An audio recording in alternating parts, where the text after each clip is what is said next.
and welcome. Tonight, Northeast governors tackle the challenge of insecurity, meet in Taraba State to unbundle the threats facing the region as discussions revolve around finding lasting solutions.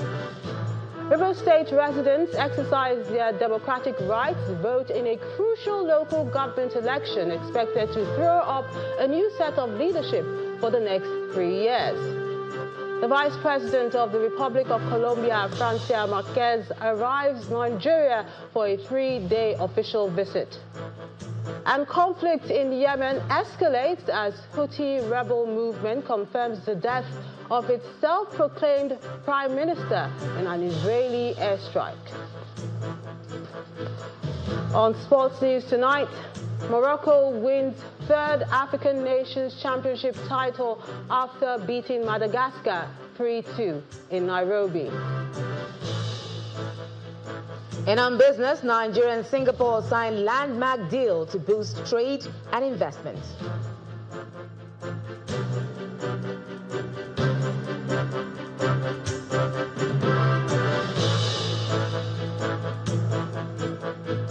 Governors of the Northeast have explored different ways to tackle insecurity affecting the region. The leaders who met in Jalingo, the Taraba State capital, today deliberated on possible solutions to the challenges which are affecting sectors like agriculture, healthcare, education and infrastructure. While the Benue State Governor, Professor Babagana Zulu, mentioned the need for more non-kinetic approaches in addressing the root causes of insecurity, the host governor, Abu Kefest, asked his colleagues to add their voices to the call for the reconstruction of bridges which have collapsed since last year. I therefore commend all of us, my colleagues and brothers, for your strong leadership and commitment to this vision. Your solidarity has been a source of strength, and your leadership has continually inspired hope across the region. Your Excellencies, permit me, however, to raise an issue of pressing importance. As the host today and as a voice of the people of Taraba, I appeal to this August forum to kindly add its weight to the call for the Northeast Development Commission to expedite action on the collapse and threatened bridges in our region, specifically the collapsed Namne Bridge in Gaso local government and the Tela Bridge in the same Gaso local government. Also the Mayo Kam Bridge in Bali local government, the Pamanga Bridge in Adokola local government, the Maraba Pantisao Lacheke Bridge, Yoro local government, collapsed batching multiple cell box covered in Jalingo local government, Balefi Karim Bridge, Karim Lamino, Beli Sunte Bridge, Beli local government, among others, remain critical lifelines for trade, mobility, and security. Your Excellency, the restoration and reinforcement cannot be delayed. Your Excellencies, the Northeast Governors Forum has over the years remained an important platform for deep reflection, consultation, and collective action towards addressing the peculiar challenges confronting our sub-region. Through our previous meetings, we have consistently demonstrated the power of collaboration and the spirit of brotherhood in tackling issues of common concern.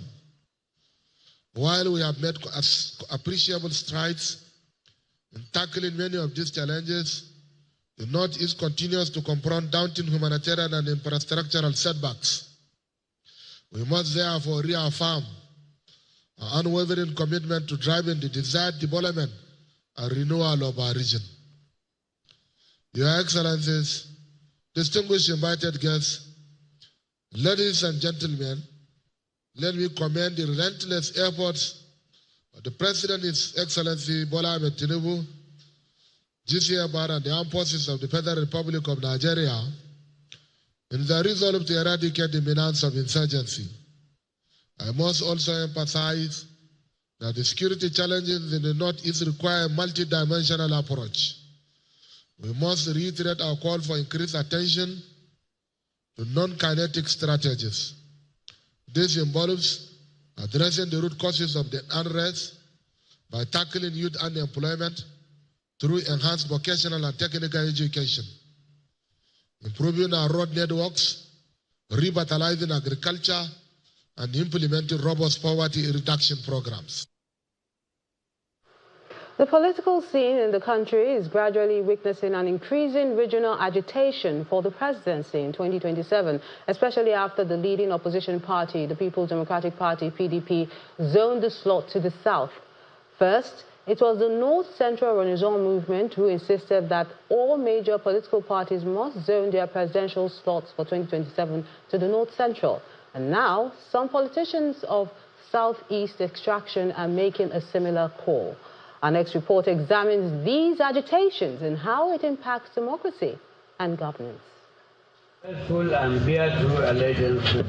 It's been over a week now since the People's Democratic Party, PDP, held its National Executive Committee meeting where it zoned the 2027 presidential slot to the south. That decision appears to have reawakened politicians from various regions of the country, some of whom now clamor for regional recognition.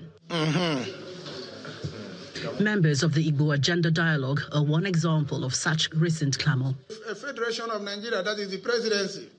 Convened by the founding father of the All Progressives Grand Alliance, APGA, Mr. Chekwas Okorie is leading other politicians from the region to advocate regional recognition ahead of the 2027 general elections.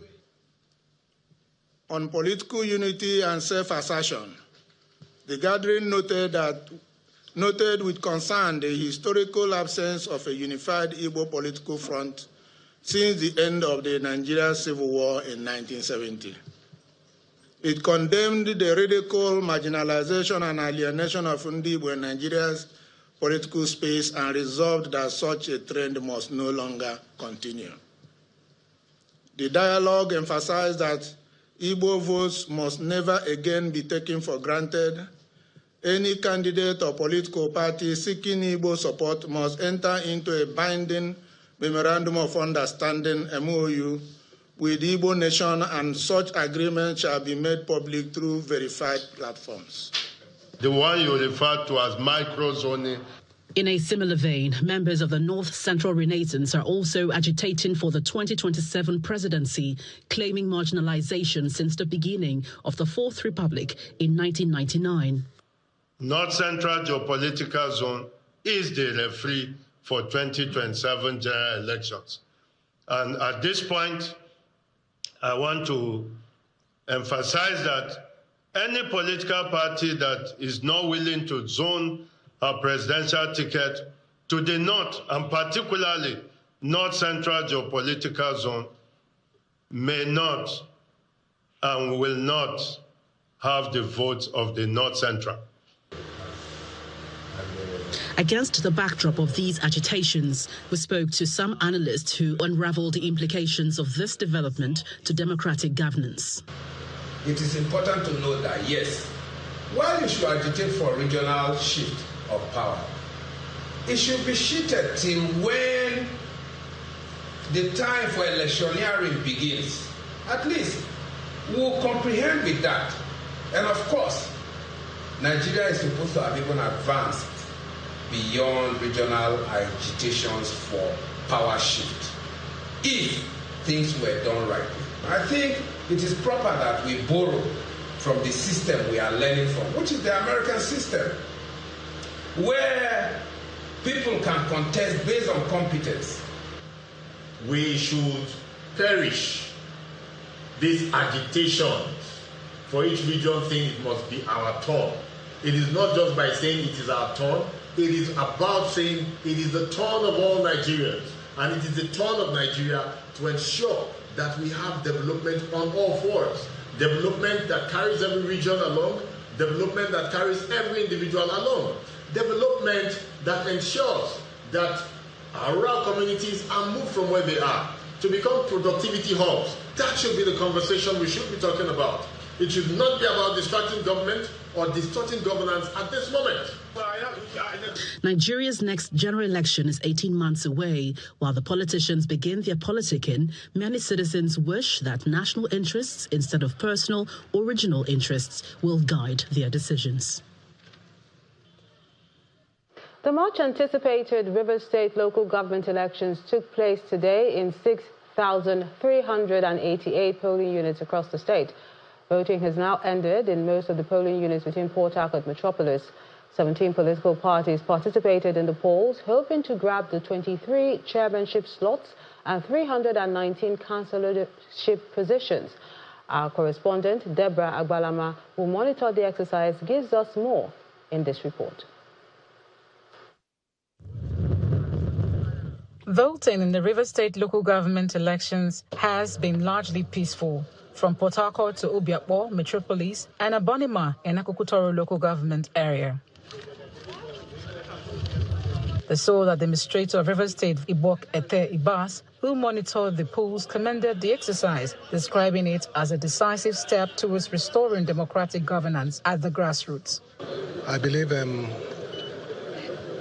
all the indigents of Rivers State are desirous of having in place, even at the grassroots, what they desire. And that's a manifestation of what we have seen through the conduct. And for me, I think it's one of the primary objectives that I was mandated to, apart from the aspect of putting the state back on its footing. The Minister of the Federal Capital Territory, Nyesom Wike, cast his vote at exactly 11:59 in Unit 7, Ward 9. People identify with the election, and people are also worried that there are no elected people at the grassroots. And so today is the opportunity for them to choose who would represent them at the local government level, from the councillorship to the chairmanship position. Remember, the Supreme Court had nullified the other election. And so if this election was not conducted, it will mean that there will be no representative at the grassroots level, which would not be acceptable by the people of Rivers State. So having done this, then the coast is clear for the state of emergency to be lifted. Some chairmanship candidates and voters give their impression of the exercise. You can see everything is moving very well. I've done mine. The mayor's plan is here. Despite the lateness, things is still moving very well. I want to commend RIPSEC for organizing a very wonderful election.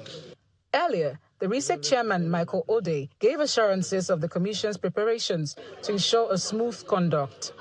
We engaged with civil society organizations. We did town hall meetings. We did road shows.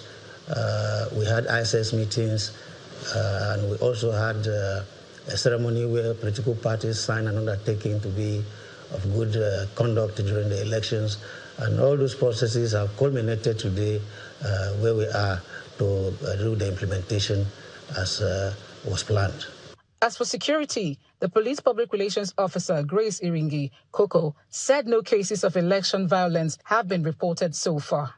So far, so good. The filters I'm getting over here, both on our SIP trap and everything here, the election is going on smoothly. In all the 23 LGs, we've not gotten any skirmishes. So far, so good. Rivers State has a total voting strength of 3.5 million voters. However, today's election, we are seeing that in some areas, voters did not quite turn out as expected. But in some other areas, people turned out to vote. At this point, we are waiting for elections to finish in some other areas where it started late and for collation to begin. And afterwards, it will climax right here at the Rivers State Independent Electoral Commission, where we'll get to know who are emerging chairmen of the 23 local government areas. From Port Harcourt, the Rivers State capital, Deborah Balama, Channels Television News. In part two, after the break, more on the local government elections in Rivers State. Plus, Colombian vice president in Nigeria for a 3-day official visit. That's in a moment. Join us again.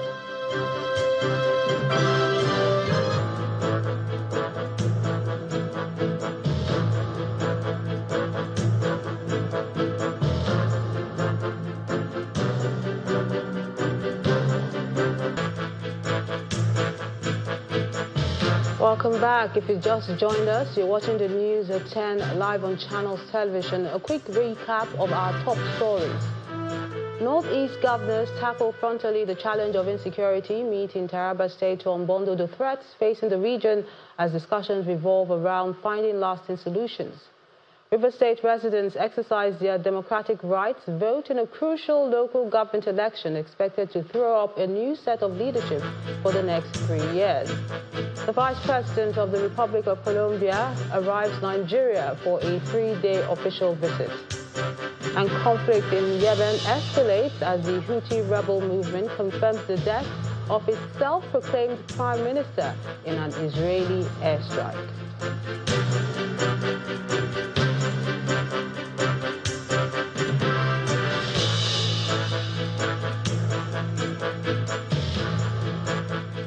In the weeks leading to the Rivers local government election, opposition parties and civil society organizations had raised concern about the propriety of conducting the elections while the state operated under an emergency arrangement and questioned the Electoral Commission's leadership. Despite these concerns, voting took place across the 23 local government areas of River State today. However, it was marked by a mix of voter apathy, early starts, and delayed commencement in some parts. The morning of Saturday, August 30th, 2025 breaks with calm across River State.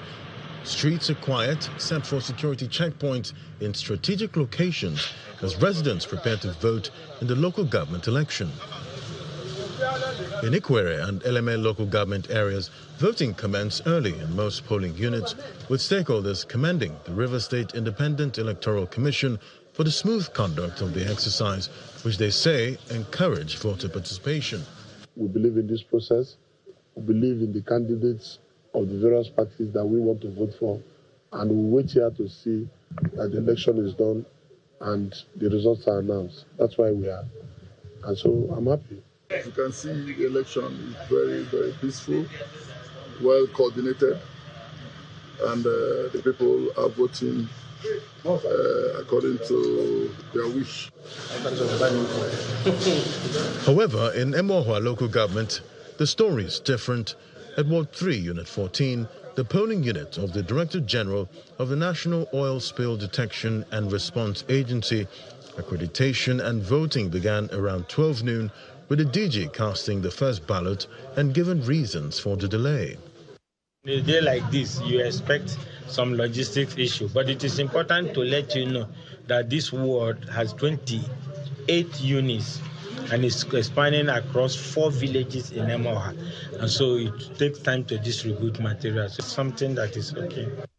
In Okpobo-Nkoro, the home local government area of suspended Governor Siminalayi Fubara, voter turnout is visibly low, as at 1:50 p.m., electoral officials in most polling units await voters. The chairmanship candidate of the Action People's Party laments the widespread voter apathy and alleged irregularities in the conduct of the exercise. I have observed with my people in all the units, all the wards, we don't have original result slips. We don't have original result slips, so we don't know why it is happening like that. So we are shocked and we are not happy because we are seeing that the election is not free and fair election as promised by the state government. Out of the 23 local government areas, the PDP fielded candidates in only 3, Obiakpo, Port Harcourt City, and Ogwa Igbema Ndoni.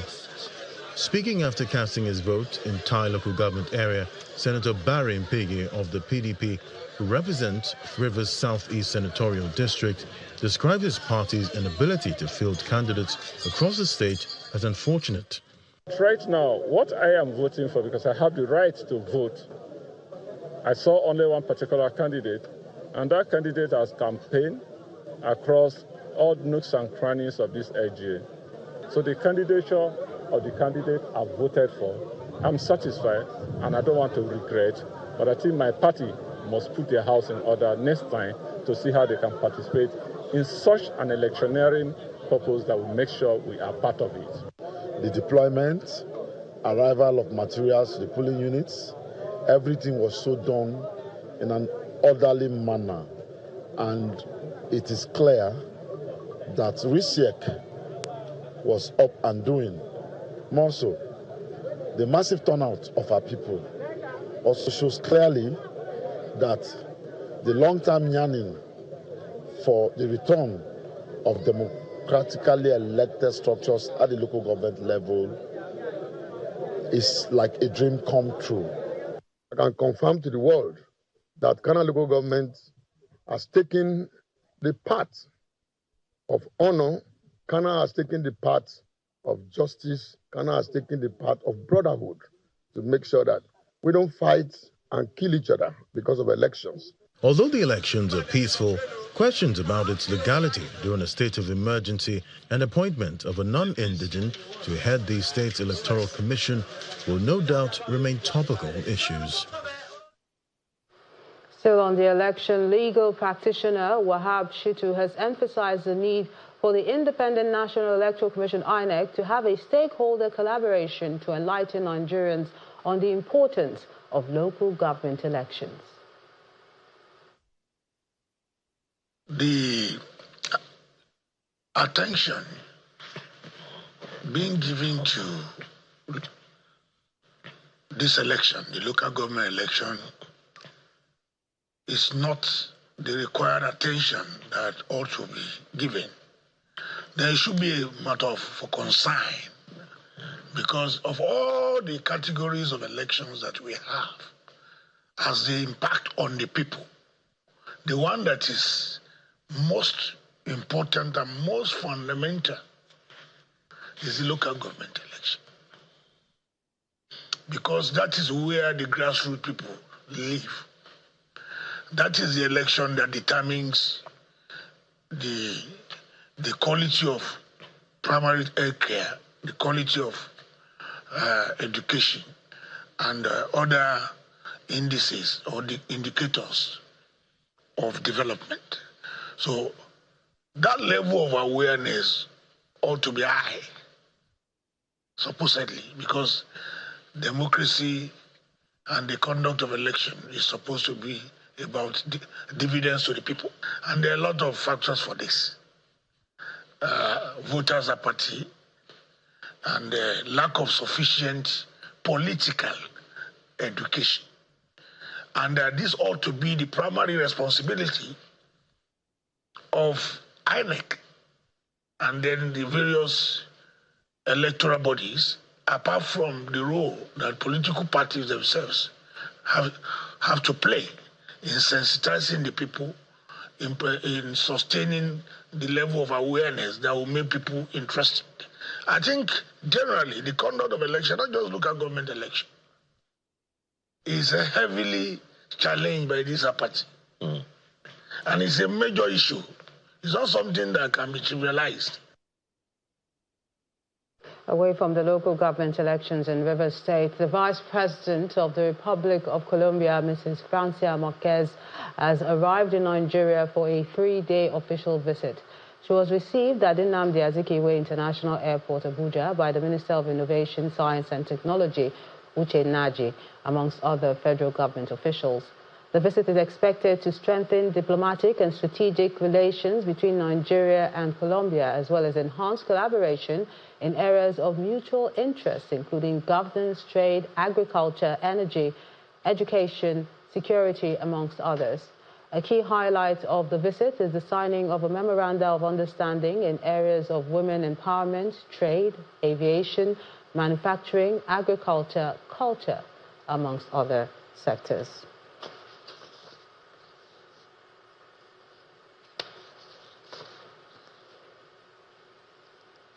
The Lagos state government has disclosed a sharp rise in reported cases of domestic and sexual violence, highlighting a growing public willingness to report such violations. Speaking during the launch of the 2025 Domestic and Sexual Violence Awareness Month at Alausa Ikeja, the Attorney General and Commissioner for Justice, Mr. Lawal Pedro, who was represented at the occasion, says sexual and gender-based violence concerns everyone, and this year's Awareness Month aims to deepen public engagement and drive collective action. Between August 2024 and July 2025, the DSVA received a total of 8,692 cases through both physical walk-ins and virtual referrals and response service. 3,685 cases of domestic violence were reported, making the most prevalent category. 243 cases of defilement and 244 cases of child abuse, physical assault were handled. 99 cases of rape, 48 cases of sexual harassment, and 25 cases of sexual assault by penetration were recorded. Other cases include 45 cyber harassment incidents, 32 threats to life, and 726 family-related disputes, custody, neglect, abduction, and child labor. SDPV is not a respecter of age, class, creed, or economic status, and as such, a collective effort which requires everyone to own the zero tolerance narrative is most compelling. The Anambra State-owned university, the Chukwuemeka Odumegwu Ojukwu University, COOU, has held its 25th inaugural lecture, where the Anambra State Commissioner for Education delivered a distinguished lecture. Professor Ngozi Chuma-Ude says the lecture is aimed at giving a framework to end gender conflict and proposes the B-side construct as a personhood model rather than the gender notion that has continually created conflict. It's another opportunity for intellectual contributions to societal issues as the Anambra State-owned institution, the Chukwuemeka Odumegwu Ojukwu University, gathers people from all walks of life, especially the academia, government functionaries, traditional rulers, students, among others, to its 25th inaugural lecture.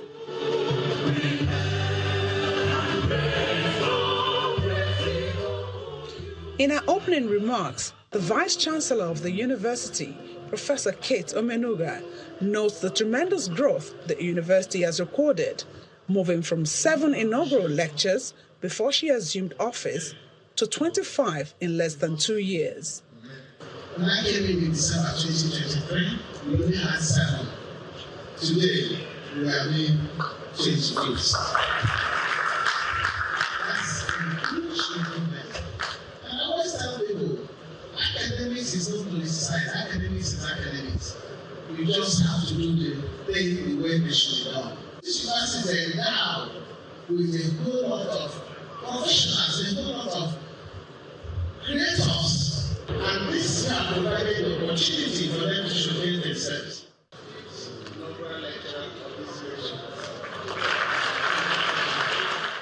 The 25th inaugural lecturer, a professor of English, Mrs. Ngozi Chuma-Ude, who is also the Anambra State Commissioner for Education, explores extensively the topic which centers around gender harmonization. She argues that rather than bridging the gap, the long-standing call for gender equality has in some cases widened the divide between men and women, creating what she terms gender wars. We have for years fought for this inequality, but all our propositions, instead of solving the problem, is deepening the root cause of the problem. Expectedly, the rate of mental and emotional imbalance rise faster than bodies to match in field accuracy, deepening the gender issues and cutting short the life expectancy of both genders. For as these problems range on, both genders are at the receiving end. She adds that the saying behind every successful man is a woman encourages inequality. Instead, she urges society to embrace the notion, besides every successful man is a successful woman. Principally, Madam Vice Chancellor, adopting the gender equipoise method of the deconstruct will keep children in school through secondary education and skills development and greater discourage of early marriage, early childbirth, and improve health, empowerment, and drive economic growth. Her vision is to develop a framework that will help put an end to gender conflicts and achieve true balance between men and women.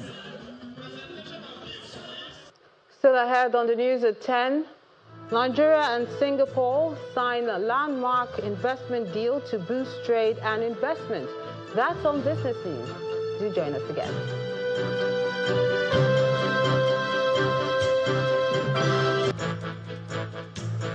Welcome back. The federal government has clarified that the introduction of genetically modified organisms, GMOs, and their product is not intended to poison citizens, but strengthen food security and improve nutrition. The Director of Agricultural Biotechnology Department at the National Biotechnology Research and Development Agency, Mrs. Rose Gidado, who was speaking at a meeting in Abuja, explained that the adoption of the latest technologies by farmers across the country has improved the production capacity while meeting the federal government's drive for food security. Our correspondent Sarah Achimugu has this report.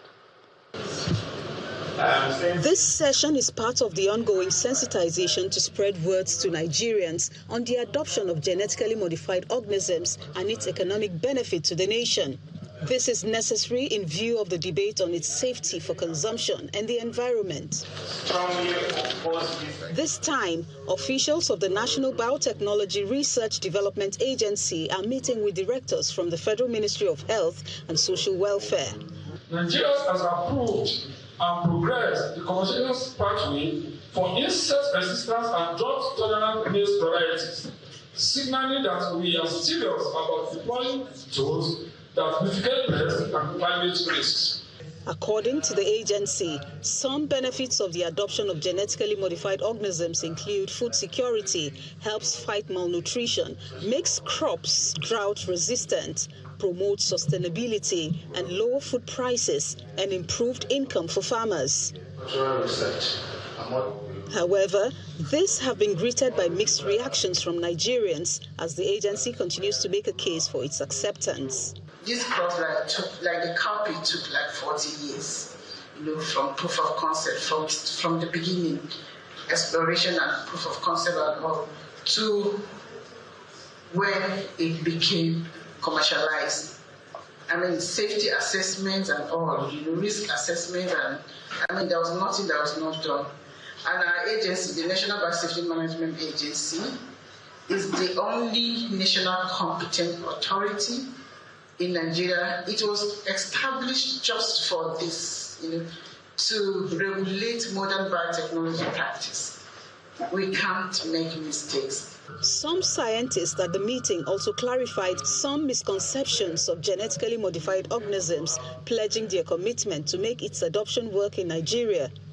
We are committed to protecting and promoting public health through safe, nutritious, and wholesome food. This means that every product born from modern biotechnology will be held to the highest safety standards. This effort by key players is part of efforts to give the nation's food security drive a further boost. Sarah Chimugu, Channels Television News. Contractors handling various road projects, including the flagship Ramat flyover, have been commended by the Edo State government for maintaining a good pace of work despite challenges posed by the rainy season. The Permanent Secretary, Ministry of Works, Mr. John Obano, disclosed this after inspecting ongoing projects in Edo Central District and Benin City, the state capital. The Edo State Ministry of Works supervising team, led by the Permanent Secretary John Obano, is on site to assess progress and ensure quality standards are met in the projects in Edo Central District.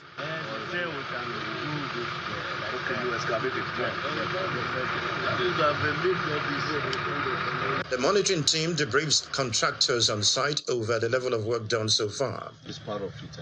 It's 3 1 2 3. What about here? It's part of Hello? Connected to where we are.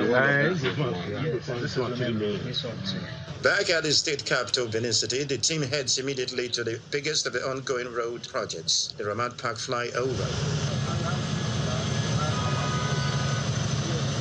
There's plenty of progress here, as contractors have begun mounting beams, a crucial stage in the flyover's development.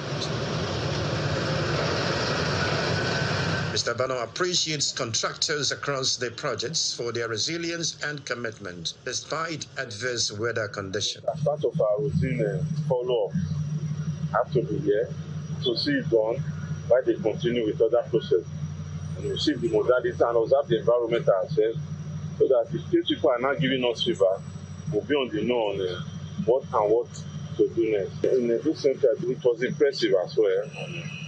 Areas we need to do our own contribution with it, and waiting for feedback from all those technical deliberations. The contractors handling the Ramat Park flyover expressed confidence that the project will be delivered on schedule.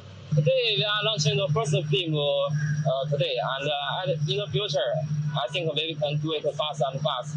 So we are trying to our best to do the quality and keep the speed and keep the set by everybody. With the rains gradually subsiding, the Edo State government says it is intensifying supervision to ensure that all ongoing road projects receive the necessary attention to maximize the coming dry season. With 5 years to the end of the Sustainable Development Goals, members of the World Development Goals Organization are asking the federal government to double their efforts towards the attainment of the program's set objectives. Speaking at a meeting in the nation's capital, the organization explained that Nigeria is endowed with natural and human resources enough to meet the socio-economic needs of the people. We have only 5 years to reach 2030. Whether Nigeria becomes a global model for sustainable development or remains trapped in a cycle of missed opportunities. We have the population, which you have already mentioned. The innovation is also there. The energy and increasingly the partnership. What we need now is coordinated action at an unprecedented speed and scale. The world is watching us. The world is watching Nigeria. And Africa, as a continent, is counting on Nigeria. And future generations, the so-called Gen Z and Gen X and whatever you call them, are depending on the choices we make today. Let us just achieve the SDG goals. Let us redefine, let us not just achieve those goals that we have mentioned. Let us redefine what is possible when innovation meets determination, when partnership transcends borders, and when a nation decides it is time is now. Now, what's happening in the world of business? Willie Bong has details.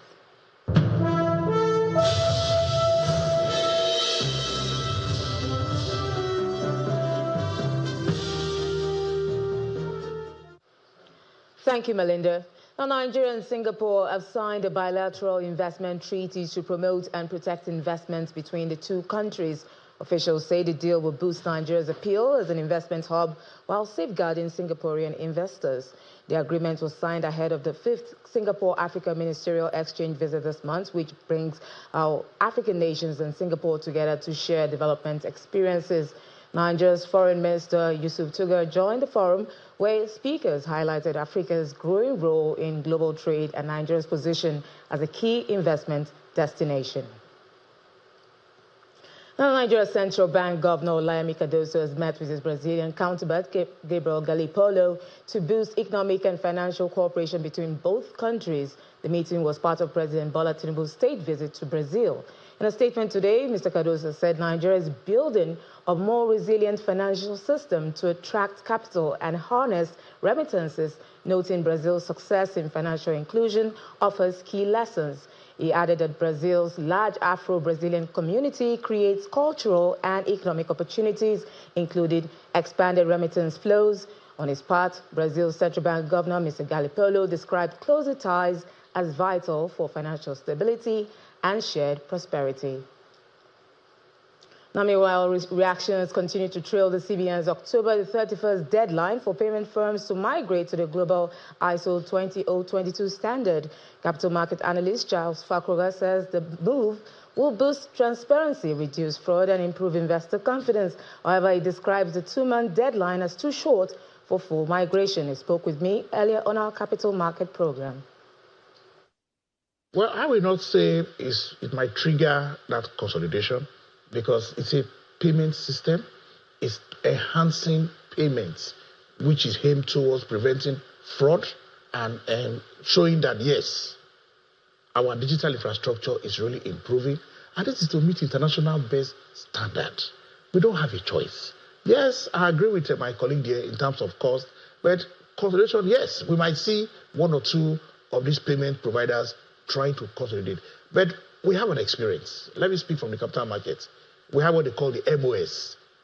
When that came out, minimum operating standard, we thought most firms are going to consolidate, people are going to leave the market. But at the end of the day, when the operators saw that this thing was for their own benefits, everybody was up and doing. At the end of the day, it came out better, and we saw the daily member firms operating.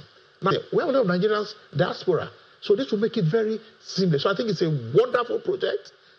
Coming to deadline, I would have said, yes, from now till December, October 31st. Yeah, that is about roughly just 2 months. I would have said CBN will have done 90 days. Because we knew in the capital market it was 90 days that was given. And we saw that before that deadline, most of the operators have been able to migrate, at the same time upgrade their system. Let's check in on the performance of the equities market this week. We see the NGX closed the week lower as the all-share index fell 0.5% to 140,295 points, and market cap dropped to 88.769 trillion naira. Investors traded 3.18 billion shares worth 85.39 billion naira in 142,477 deals. That was weaker than the prior week. Sector performance was mostly bearish. Banking, consumer goods, industrial goods, oil and gas, insurance closed down for the week. Now, top gainers were McNichols PLC, NEM Insurance PLC, and Berger Paints. Losers included Secure Electronic Technology PLC, Guinea Insurance PLC, and Lasaco Assurance PLC. Now, FCMB Group PLC, Champions Breweries, and Access Holdings were the most traded stocks for the week. Now, for the unlisted equities market, we see the index closed the week mixed as the security index fell 0.55% to 3,619.89 points, while market cap dipped 0.5% to 2.17 trillion naira.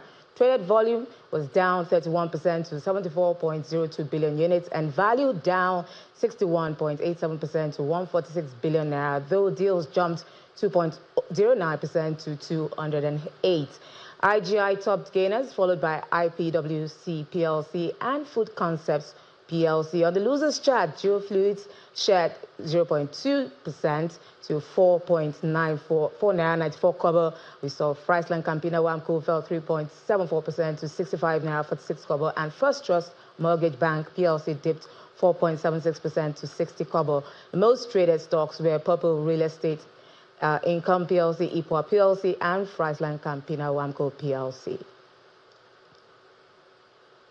And that's business news. It's back to Melinda for the rest of the news at 10.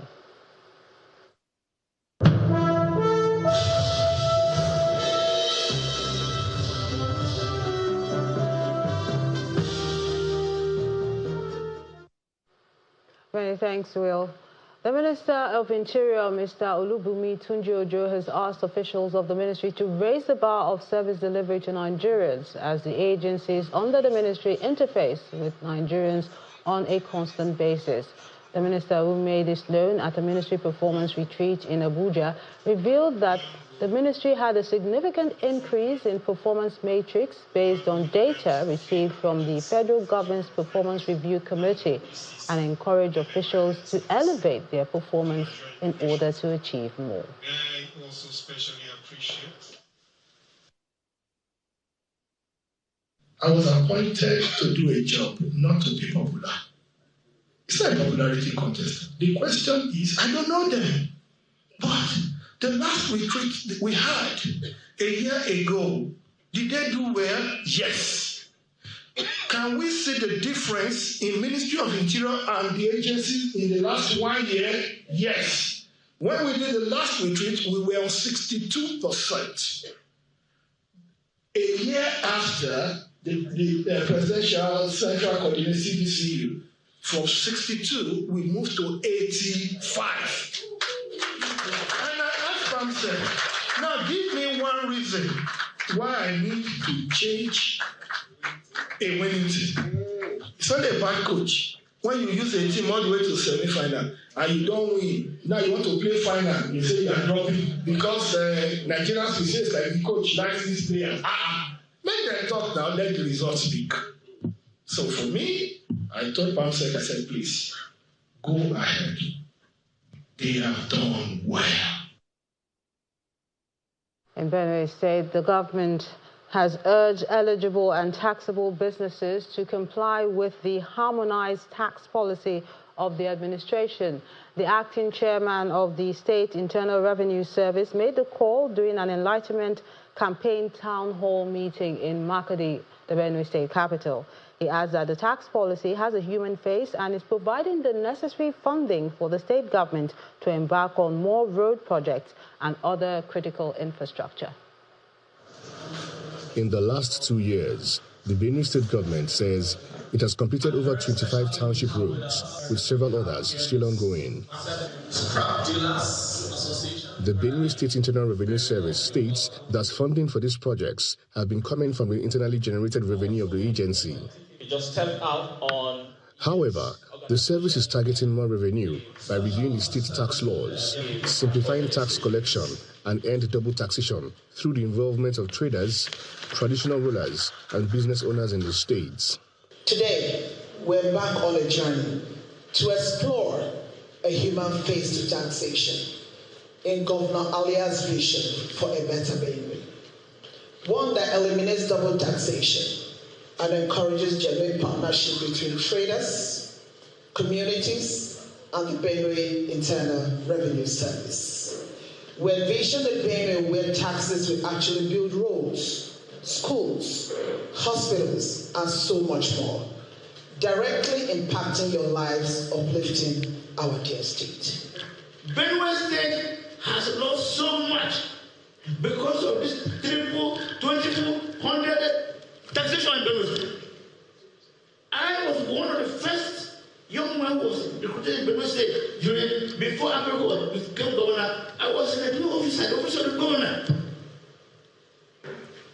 Let me tell you, when Benue started, there were many companies here. Small scale companies, they were all over. Cassava, yam, this. Have you seen them now? The service is hoping to build stronger partnerships with traders and address their concerns while using tax to build infrastructure. At the heart of this campaign lies the promise that taxes will tangibly improve our lives. Revenue collected today paves ways for tomorrow's highways, connecting villages to markets, tomorrow's classrooms where our children can learn. However, there are concerns among the traders, especially the tax database, for issuance of certificates. We pay what they call certain income assessment tax. The BRS comes, assess your shop, and bill you. Sometimes you negotiate because our hands are not equal. So one of the major problems is that even after paying it, if you have anything to do with the government, they still ask you to go and pay tax. So some traders are worried. In most cases, even the form of the taxes they pay, they don't document such. And we've started building a database or improve on the one we have to see how all categories of taxpayers can properly be documented. The town hall, which is themed A Human Face to Taxation, Governor Alia's vision for a better Benue, is part of the state's government's plan to enlist more businesses into the tax nets to support the infrastructure development in the states. In the world of sports, Morocco has lifted their third African Nations Championship title in 6 years after edging Madagascar 3-2 in the final in Nairobi, Kenya. Star striker Usama Laloui was the hero once again, scoring twice, including a spectacular 40-yard strike, as Morocco rallied from a goal down to win in the 5-goal thriller. The victory means Morocco have now become the most successful nation in CHAN, the competition reserved only for players active in their home countries, while Madagascar's fairy tale run ended with a silver medal, still a historic achievement for the island nation. In the English Premier League, striker João Pedro continued his scoring streak as Chelsea benefited from controversial refereeing decisions to beat rivals Fulham 2-0 at Stamford Bridge. In other matches, a Bruno Fernandes stoppage time penalty gave Manchester United a hard-fought 3-2 victory at Old Trafford. Elsewhere, Enzo Life and Wilson Issor were on target as Sunderland beat Brentford 2-1 at the Stadium of Light. Evanusil's early goal earned dominant Bournemouth a richly deserved 1-0 victory over Tottenham Hotspur. Jack Grealish produced another action-packed display to inspire Everton to a 3-2 victory over the Wolves. In the last game of the day, Leeds United play a goalless draw with Newcastle United at Ellen Road. And on the international scene, Yemen's Houthi rebel movement has confirmed that its self-proclaimed Prime Minister Ahmed al-Rawhawi was killed in an Israeli airstrike earlier this week. The Iran-backed group said several other senior officials were killed when the Israel Defense Forces, as the IDF, targeted Yemen's capital Sana'a on Thursday. The Houthis have controlled much of the northwestern Yemen since 2014 after ousting the internationally recognized government and triggering a devastating civil war. Since the start of the war between Israel and Hamas in Gaza, the Houthis have regularly launched missiles at Israel and targeted commercial ships in the Red Sea and Gulf of Aden, saying they are acting in solidarity with the Palestinians. A huge manhunt is now underway for the killer of the former Speaker of the Ukrainian Parliament, Andriy Perubi, who has been shot dead in the western city of Lviv. According to officials, unverified footage of the incident appeared to show a gunman dressed as a delivery man approaching the politician on the street. Ukrainian President Volodymyr Zelensky described the attack as a terrible murder and offered his condolences to the politician's family. The 54-year-old rose to prominence during Ukraine's mass protests, which advocated closer ties with the EU and brought down pro-Russian former president in 2014. And the main news again. Northeast governors today met in Taraba State, where they tackled frontally the challenge of insecurity facing the region. And that's the news at 10 tonight. I'm Melinda Akinlami on behalf of the team. Good night.